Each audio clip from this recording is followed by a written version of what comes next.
Olá, Fernando Filhinha do Cardiopapers. Vamos para mais um vídeo de 10 dicas sobre. E hoje a gente vai comentar sobre cardiomiopatia periparto. A gente utilizou como referência um artigo de revisão que saiu agora em 2020 no JACC para trazer as informações mais atualizadas sobre o tema. Então, primeira dica, o que é cardiomiopatia periparto?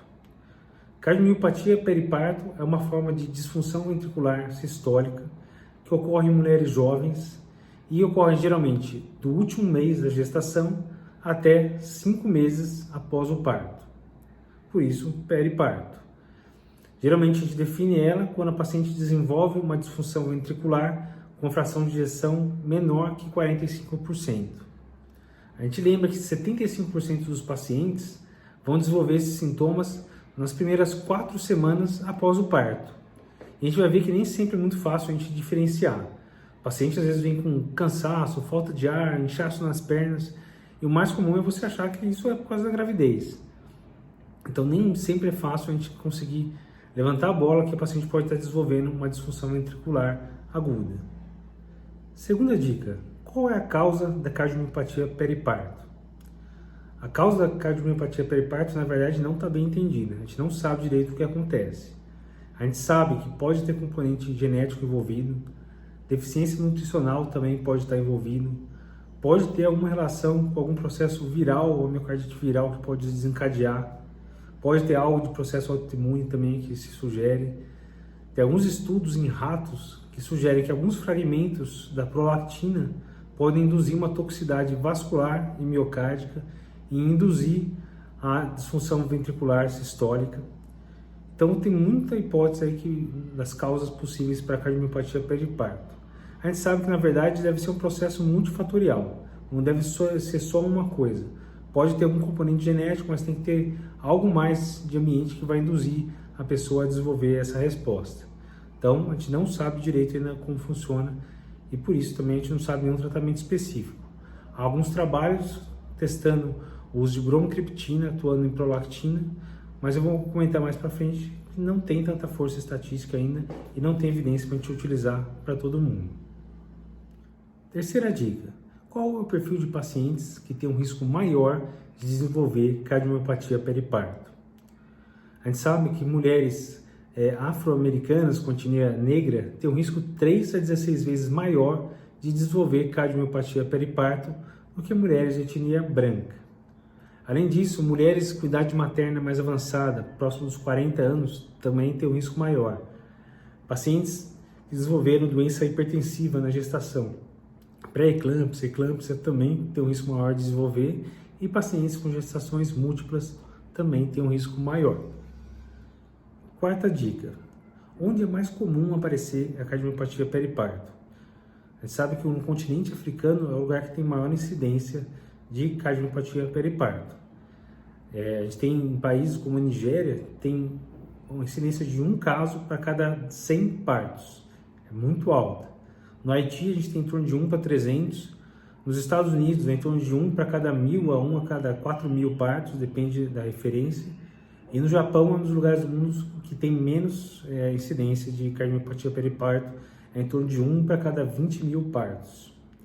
A gente sabe que é meio complicado a gente fazer o diagnóstico de cardiomiopatia periparto, principalmente porque os sintomas são muito parecidos com os sintomas da gravidez. Então, geralmente, o diagnóstico é feito em 3/4 dos casos, 75% dos casos, no primeiro mês após o parto, e o paciente vem com cansaço, com falta de ar, com ortopneia, com edema de membros inferiores, e muitas vezes os sintomas são negligenciados, considerando que isso deve ser da gravidez.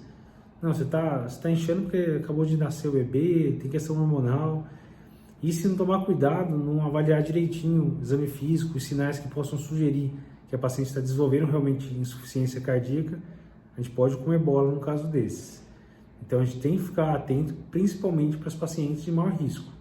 Pacientes negras, com idade materna perto de 40, paciente que teve doença hipertensiva na gravidez ou com gestação múltipla, que são os pacientes que têm maior risco de desenvolver a cardiomiopatia periparto. Quinta dica, que exames que a gente vai pedir para essa nossa paciente com suspeita de cardiomiopatia periparto? Bom, primeiro os exames básicos, a gente vai pedir um eletrocardiograma, um ecocardiograma, O BNP e NT-proBNP podem ajudar bastante também. A gente sabe que na gestação não costuma haver elevação de BNP ou NT-proBNP. Quando tem doença hipertensiva na gestação, pode levar discretamente, mas quando tem cardiomiopatia periparto, daí sobe bastante. Pacientes que têm outros fatores de risco, pacientes diabéticas, tabagistas, dislipidêmica, a gente tem que pensar em investigar outras causas, como coronariopatia. A gente sabe que cardiomiopatia periparto é um diagnóstico de exclusão. Então, o que mais que a gente pode pedir? A ressonância magnética vale a pena? Quando o paciente está gestante, não dá. O gadolínio a gente não consegue usar em paciente gestante. Mas, no puerpério, a gente pode considerar utilizar a ressonância magnética. A ressonância pode mostrar um padrão de realce mesocárdico, que lembra o miocardite, poupando subendocárdio. Mas não é um exame que a gente vai precisar fazer de rotina para todos os pacientes. Só para os pacientes que a gente realmente está em dúvida se realmente o paciente tem uma cardiomiopatia periparto. Sexta dica: como que a gente vai tratar nosso paciente durante a gestação? Se a gente fez o diagnóstico de cardiomiopatia periparto durante a gestação, que medicações que a gente vai poder utilizar? Então, IECA, BRA e antagonista de receptor mineralocorticoide não dá para usar. Então, não vai usar os IECA, não vai usar BRA, não vai usar espironolactona. O que a gente pode utilizar então? Se a gente precisar vasodilatar, a gente pode usar hidralazina em nitrato. Isso é seguro na gestação. Beta-bloqueador tem alguns estudos de segurança com succinato de metoprolol. Então dá para a gente utilizar também. Lembrando do cuidado de altas doses poder levar um retardo de crescimento intrauterino, mas dá para utilizar. O que mais que a gente pode usar? Furosemida, se tiver congestão a gente pode utilizar. Se tiver trombo, que às vezes pode surgir, a gente pode utilizar heparina de baixo peso molecular, que é seguro. Em alguns casos selecionados a gente pode considerar utilizar digoxina. Sétima dica: como que a gente vai tratar essa paciente no puerpério? Aí o bebê já nasceu, a gente já tem mais liberdade para utilizar algumas drogas. Primeiro, os IECA. Dá para utilizar IECA agora? Dá. O enalapril é uma droga que tem bastante evidência de segurança, tanto para o tratamento de insuficiência cardíaca como de hipertensão arterial. Então daí já dá para a gente pensar em utilizar o enalapril, por exemplo. Beta-bloqueador, a gente já está usando succinato de metoprolol. Podemos continuar com succinato de metoprolol ou carvedilol, é uma outra opção segura aí na fase de puerpério. Espironolactona a gente costuma evitar pelos possíveis efeitos hormonais durante a amamentação. Furosemida, se necessário, para controle de diurese e de congestão, a gente pode utilizar também. Se precisar de anticoagulação, a gente sabe que alguns pacientes desenvolvem trombo de ventrículo esquerdo. E nas diretrizes eles recomendam anticoagulação plena para paciente com fração de ejeção abaixo de 30 ou 35, dependendo da diretriz. Então, na gestação a gente costuma utilizar mais heparina de baixo peso molecular, como enoxaparina. Agora, na fase de puerpério, a gente pode considerar também utilizar a varfarina, se necessário. Nessa fase, é bem importante a gente comentar sobre a contracepção. Então, a gente sabe, principalmente se a paciente tem uma disfunção ventricular, ela não deve engravidar novamente. Então, a gente tem que comentar com ela sobre algum método contraceptivo. E o ideal é que evite método contraceptivo que tem estrógeno. Então, se puder usar um DIU, Mirena, por exemplo, ou um implante que libera progesterona subcutâneo, é mais seguro do que usar qualquer contracepção que tenha estrógeno associado. E a bromocriptina?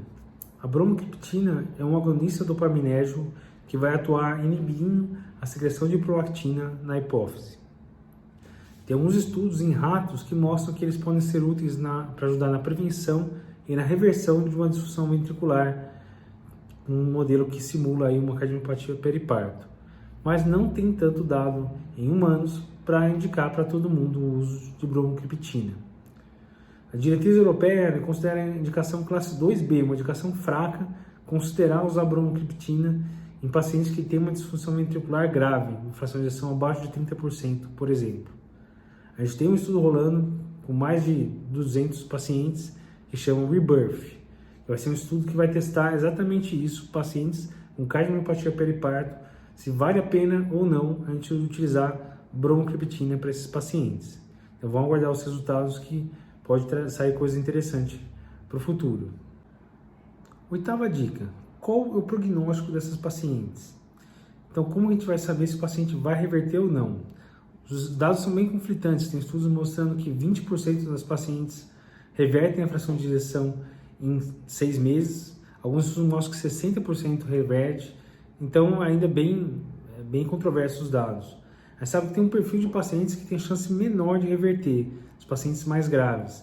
Então são pacientes que começam o quadro com uma fração de ejeção abaixo de 30%, paciente que tem uma dilatação de ventrículo esquerdo mais importante também tem uma chance menor de reverter, paciente com trombo de ventrículo esquerdo costuma ter um prognóstico pior e paciente obesa também tem um prognóstico pior. Tem uma quantidade importante de pacientes que têm trombo de ventrículo esquerdo. Em alguns trabalhos falam entre 10% a 17% desenvolvem um trombo em ápice de ventrículo esquerdo. Então é sempre bom ver com carinho o ecocardiograma dessas pacientes para ver se elas não estão desenvolvendo trombo. E 5 a 9% tem algum evento tromboembólico associado. Então isso pode piorar também a morbidade. A mortalidade da cardiomiopatia periparto gira em torno de 4 até 11% em dados de estudos norte-americanos. Nona dica. Em relação ao momento do trabalho de parto, tem alguma indicação especial? A indicação da via de parto continua sendo obstétrica. Então, se o obstetra achar que tem que ser vaginal, pode ser vaginal. Se achar que tem que ser cesárea, vai para cesárea. Então, o cardiologista não vai interferir nesse momento. Se a paciente tiver uma cardiomiopatia periparto com disfunção ventricular e estiver estável, o melhor é que vá para parto vaginal mesmo. Parto cesárea pode ter um risco maior de hemorragia, de infecção, de trombose. Então, se der para evitar a cesárea, melhor. Então, não é porque tem cardiomiopatia periparto que tem que ir para cesárea. O ideal é ir para parto vaginal, se for viável, se da parte obstétrica tiver tudo ok. Um outro detalhe que a gente tem que lembrar é o cuidado com a hipervolemia, principalmente depois do parto. Geralmente essa fase pós-parto é a fase de maior risco de desenvolver um edema agudo pulmonar. Então, o paciente tem uma reabsorção de líquido, tem a contração uterina, tem a remoção da compressão caval aí pelo feto, tem um monte de motivo para o paciente ficar hipervolêmica e, se o paciente estiver com uma função ventricular no limite, ela pode entrar em edema agudo. Então, é uma fase que tem que ficar de olho para ver se o paciente não está desenvolvendo um quadro de congestão por todas as modificações que ocorrem nesse momento pós-parto. E evitar também de dar esse volume extra para essa paciente por todos os riscos que a gente já comentou. 10ª e última dica: como que a gente vai fazer o aconselhamento dessa paciente para gestações futuras? Então, primeira situação, se a paciente tratou a disfunção ventricular, tratou a cardiomiopatia periparto e evoluiu uma fração de ejeção acima de 50%, o risco de desenvolver uma nova disfunção ventricular numa gestação futura é de em torno de 27%. Então, tem um risco de piorar numa gestação futura, mas não é proibitivo. Então tem que discutir isso com a paciente. Tem um risco de piorar, mas dá para a gente tentar, a gente vai acompanhar de perto. Vale a pena acompanhar a BNP durante toda a gestação e ecocardiograma. O protocolo que eles sugerem seria fazer um eco antes da gestação, um eco no final do primeiro trimestre, no final do segundo trimestre, um eco logo antes do parto, um eco depois do parto, antes da alta, e um eco um mês depois do parto. Então, acompanhar a paciente de perto para ver se ela não tem uma piora da função ventricular. E usar o beta-bloqueador é discutível, o paciente já reverteu a função ventricular, mas tem alguns médicos que sugerem utilizar beta-bloqueador, o succinato de metoprolol, por exemplo, para tentar evitar que desenvolva novamente a disfunção ventricular. A gente tem que lembrar que utilizar doses altas tem um risco maior de dar um retardo de crescimento intrauterino no feto. Então também não dá para ser liberal. A gente tem que avaliar sempre caso a caso. E se a paciente tratou a cardiomiopatia periparto e manteve uma fração de ejeção abaixo de 50%, daí o ideal é contraindicar uma nova gestação. A chance de evoluir mal é muito alta. Então, para essas pacientes, a chance de piorar novamente a fração de ejeção, piorar ainda mais, é em torno de 47%. Quase metade piora a função ventricular. E a mortalidade é em torno de 16% dessas pacientes. Então, tem que aconselhar o paciente a não ter uma nova gestação. Se engravidou de novo, paciência. Daí é cuidar, fazer como se fosse a outra, acompanhar de perto, BNP, eco, seriado, e ver como a paciente evolui. Mas o ideal é deixar bem claro para essa paciente que ela não pode engravidar e já discutir algum método contraceptivo definitivo, caso a paciente aceite. Então a gente tem que tomar cuidado, que essa paciente pode evoluir muito mal, ela não deve engravidar de novo, certo? Então é isso, obrigado por ter acompanhado nossa discussão até aqui. Se ficou alguma dúvida, manda pra gente. Se gostou, curte aí, compartilha com os amigos e fica ligado que toda semana a gente tem novidade aqui no Cardio Papers.